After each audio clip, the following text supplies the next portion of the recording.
Wherever in this world I roam, I carry memories of my home. Hi! Do you remember us? Oh, you. Sorry, I won't be needing the funeral parlor's services anytime soon. Yes, we grew up together. We still keep in touch even now. I don't know why he started working for Wangsheng Funeral Parlor. To be honest, I find their director to be quite peculiar. But he must have had his reasons. He's on his own now, after all. And he still can't get over what happened to Big G. Did he tell you about it? Yeah, he did. If you could pick one thing to give to Big G as a keepsake, what would you choose? Just, theoretically speaking. We're just being hypothetical here. Definitely not gonna actually go commemorate him or anything. I'd cook something for him. Oh, he could eat spicy food like no other. His favorite meal was extra spicy Jueyun chili chicken. I can make it for you if you bring me some Jueyun chilies. I'm sure he'd appreciate the flavor of his childhood years. I still use that old recipe. Deal! Just give us a minute.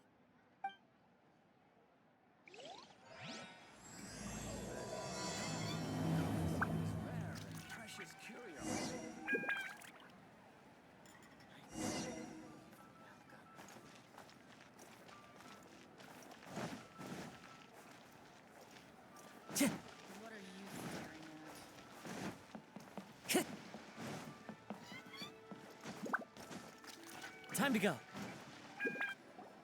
So, it's outside the box thinking that we're looking for, right? Hu Tao always seems to have a unique perspective, so let's make this our first stop. What? My ears are burning. Did somebody say my name? Yeah, it's Paimon and the Traveler. Oh, and Xiangling, too. Oh, of course, Hu Tao! Way outside the box. Meaning you're here for some other reason, right? How might I be of assistance? Well, Hu Tao, I wanted to ask you, what kind of food do you like? What food I like? Off the top of my head, I don't really have an answer. Wow, so even Hu Tao gets lost for words sometimes. Paimon sure didn't see that coming. Come on, even the chirpiest birds clock out for the night, right? I'm no different. Pretty sure clocking out isn't something birds do, but okay. Right! There's no need to overcomplicate it. Just pick a dish and tell me what you like about it. I'm doing some market research. I see. Launching a new dish? Well, let me say right off the bat, nothing weird, okay? Some poached fish, a side of shrimp dumplings. That is all you need. Poached fish and shrimp dumplings? That's a bit ordinary, isn't it? Well, it is and it isn't. Think about it. Poached fish is hot and spicy with a powerful aroma. It's a dynamic dish. Add a side of shrimp dumplings, and there's your static component. Got it? Dynamic? Oh, I can do dynamic. Mushroom slime stew it. No, not that kind of dynamic. A dish is more than substance, it's a mood. Poached fish is red and spicy. It elicits a response from the eyes, ears, nose, and mouth. That's why I call it dynamic. Shrimp dumplings are more subdued, clear and smooth with a pure and subtle fragrance. I call that static. Combining dynamic and static is how you create a perfectly balanced meal. A union between opposite but complementary features coexisting in perfect harmony. Paimon didn't follow that at all. But at the same time, it kinda sounded smart, so... Okay, dynamic and static. Opposite, but complementary. So is this just another way of saying you should keep everything balanced? You know, a A little meat, a little veggie, a little salt, a little sugar. Bingo! Except I don't think you need to have a sweet dish for it to be a complete meal. Personally, I always skip dessert. Okay, I think I got it. At first I thought you were just goofing around, but actually you make a really good point. How did I ever doubt you, Hu Tao? Thanks. When it comes to telling tales, the storytellers have got nothing on Hu Tao. Sounds suspiciously like a compliment to me. I'll take it. Uh-huh. Well, at least one of you gets it. Everything in this world runs on its own set of principles, be it the circle of life or sugar and spice. You either get it or you don't. Since the Traveler seems to approve, I'll make sure to factor it in. Paimon thinks we're pretty much done here now. Let's head to Boo Boo Pharmacy next. Boo Boo Pharmacy? Yeah, you'll definitely get some interesting responses over there.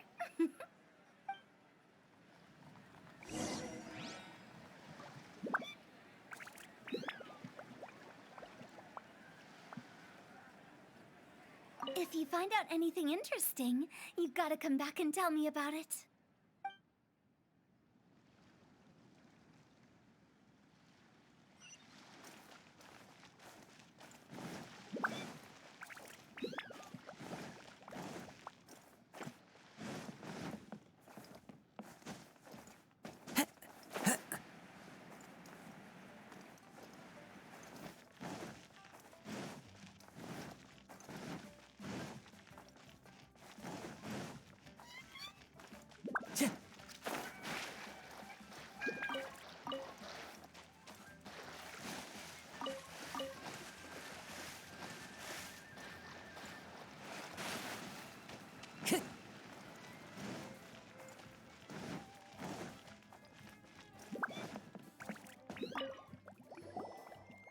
Oh, it's you.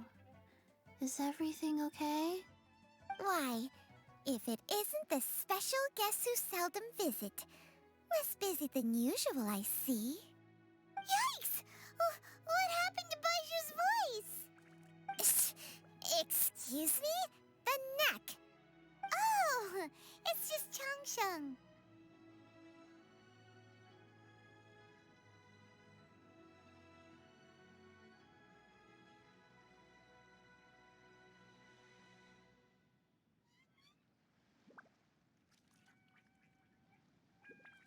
Welcome, welcome. Here to procure an herbal remedy, I presume? No. We actually came for the conversation this time. We're here to talk food. I'm entering this year's cooking competition, so I wanted to ask you both. Oh, wait, there's 3 of you. I wanted to ask the 3 of you what kind of food you like. Most astutely self-corrected. We shall surely supply our assistance. You need to know what food I like? It's all the same. No flavor. Chi-Chi has some gustatory dysfunction and can't taste any food. Make no mistake, she's not being uncooperative. Oh, I understand. That's fine. Still, I'd expect Chi-Chi to have some sort of dietary preferences, though. There must be some dishes that you like the sensation of. Sensation? Yes, there's one. Coconut milk. Nice and cold. Well, that doesn't help us. It's not a dish, it's a drink. How about you two? Any thoughts? I like bite-sized morsels of meat. I agree with Changsheng. Many of our patients are the elderly and young children. They find large chunks of fowl or seafood difficult to swallow and digest. Dishes where the ingredients have been finely chopped, on the other hand, are far more suitable for them. We also see plenty of people with colds and sore throats who find it difficult to eat rich food. From a purely pharmaceutical perspective, I tend to recommend soups and stews. Got it. Would that be medicinal soups and stews? Medicinal soup. I don't like it. I must apologize for having such a one-track mind. It's a little difficult to think about food without worrying about the health implications these days. We've had quite the endless stream of patients recently. If you ask me, I think the changing weather is to blame. That's okay. Everyone's input counts. Keeping it seasonal and suitable for all ages sounds like a pretty good idea to Paimon.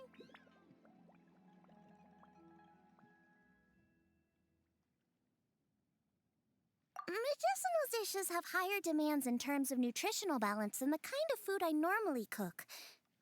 I don't usually focus on medicinal properties, but since this is for a competition, maybe I can score more points by taking both flavor and function into account. Food with substance. Always better. Everyone will like it. It's a great suggestion. Thanks, everyone. You're welcome. As long as we could help. It's great to have a doctor's unique perspective. I'm feeling inspired. Oh, how you flatter me. Receptivity to sensible suggestions make for a savvy chef. Oh, she is! Creating new dishes is Xiangling's favorite thing to do. You can be sure she'll put lots of care and attention into it. Everyone's got their hobbies, and mine is cooking. Usually I just go with my own ideas, but having a whole new perspective this time is sure to make a big difference to the end result. Great! That makes this whole trip worth it! Alright, time to move on to the next. So we've got an independent thinker's perspective and a health perspective. Next, Paimon thinks we should probably talk to some picky eaters.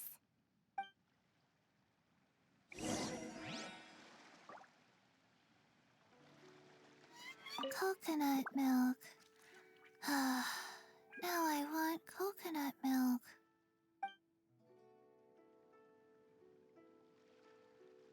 Food and medicine are inextricably intertwined, you know. To give a full account of all the ways in which they are connected, why, I'd have to start that story from a long, long way back. Shh! Nobody was asking.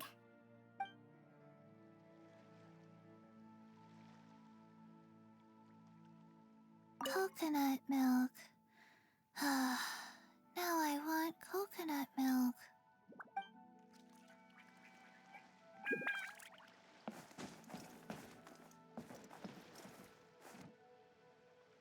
Coconut milk. Now I want coconut milk.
Oh, it's the Traveler in Paimon. And Xiangling. Greetings, friends. It's been a while. Hey, what brings you here?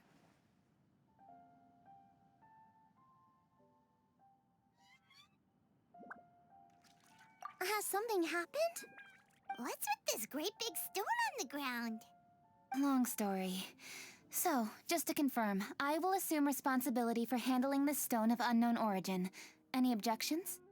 None here. You know how to get things done, Keqing. As long as it's with you, I can rest easy knowing that it's in safe hands. Should I take this to mean that you doubt the relative safety of leaving this in the hands of the Tianquan? Huh? Well, for starters, Ketching is the one who's always out running errands, rain or shine. Besides, you don't seem to give a wooden more about this whole thing anyway, so what's it to you? I was merely joking. You, meanwhile, seem only too ready to pounce when an opportunity to publicly lambaste me arises. Even when it means giving our poor mutual friend here the cold shoulder.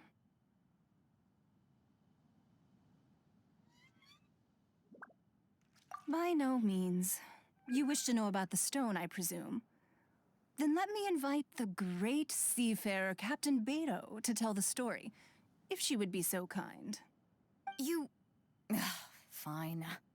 Well, it's a big one, right? And such a smooth surface, too. Makes you think there's gotta be a good chunk of jade in there. It was found by a fishing crew, not far off the coast. It must have been underwater for years, so the erosion will be what's given it that smooth finish.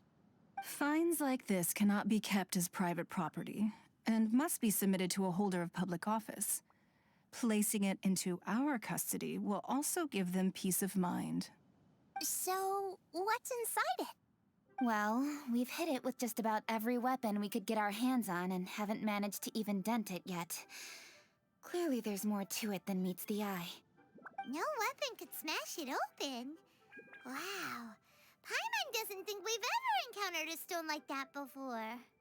Kuching has taken an unusually keen interest in this giant stone, which is why we are leaving the matter in her capable hands.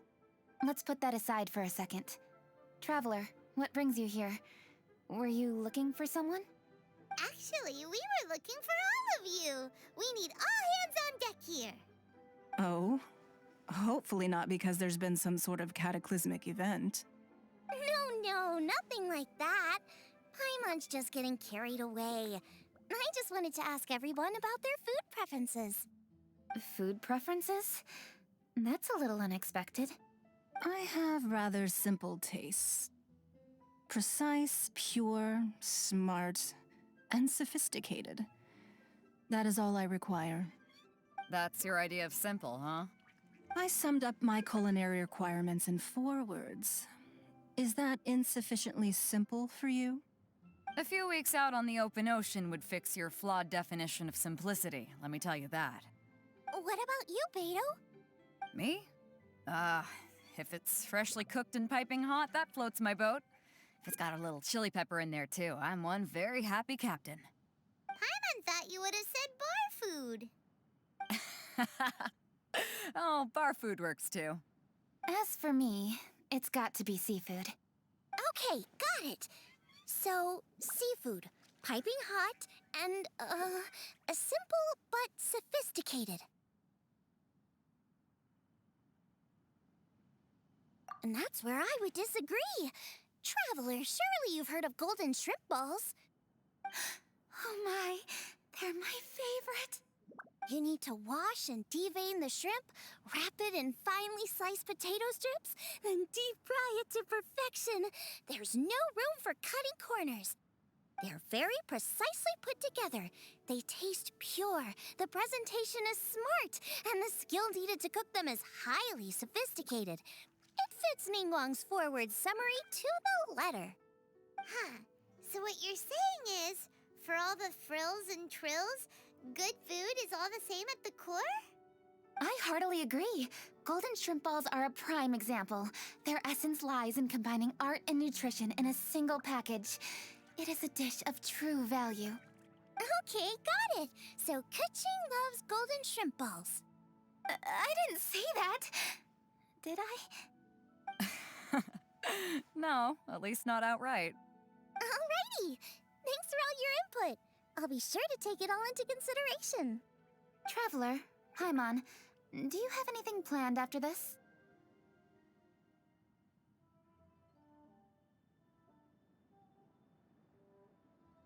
Good. I'd like you to help me investigate something. It's about this stone. You picked the right people for the job. We investigate stuff all the time. My thoughts exactly. The Qixing has a public duty to deliver our final verdict to the fishermen, but there are also some things I would like to investigate on a personal level. I'm sure you've become acquainted with the general background of the Moonchase Festival. However, I have my own understanding of this festival's roots. My grandfather was a researcher of Liyue's traditions. In his notes, he indicated that there was a deity called the Stove God in ancient Liyue, which people paid tribute to at a certain time of the year. Very few written records make mention of the Stove God, and those that do are notoriously confusing. Some scholars believe that the Stove God was just another title held by the Lord of Geo, but others suggest that this was a different deity altogether. One folktale even claims that the ancients found the Stove God's shrine, but there was no statue, only a huge, smooth slab of stone. Shortly after it was found, the stone was lost in transit, and it hasn't been seen since. This stone here has all the same features, so I suspect it could be the one that went missing all those years ago. After many years of researching ancient texts, my grandfather came to believe that the practice of paying seasonal tribute to the Stove God may be best described as a festival. He called it the Stove God Festival. That would make it the forerunner to the Moon Chase Festival we know today. But this is all just theory and conjecture. To prove any of it, we'd need to start by identifying who the Stove God really was. Now that Rex Lapis has passed on, and Liyue has entered the age of humankind, his successors should continue to respect our nation's culture and traditions, just as he did. That's why I think the responsibility for this situation should fall to me. It's a chance to shed light on our history, revitalize an ancient tradition, and possibly prove my grandfather's hypothesis along the way. With any luck, we'll nail all three in one fell swoop. It was just a couple of days ago that we received this stone, right after we decided to use food as the central theme for this year's festival. It makes me wonder. Maybe a divine will is at work behind all of this. 3 birds with 1 stone, huh? That's pretty efficient, even for cooking.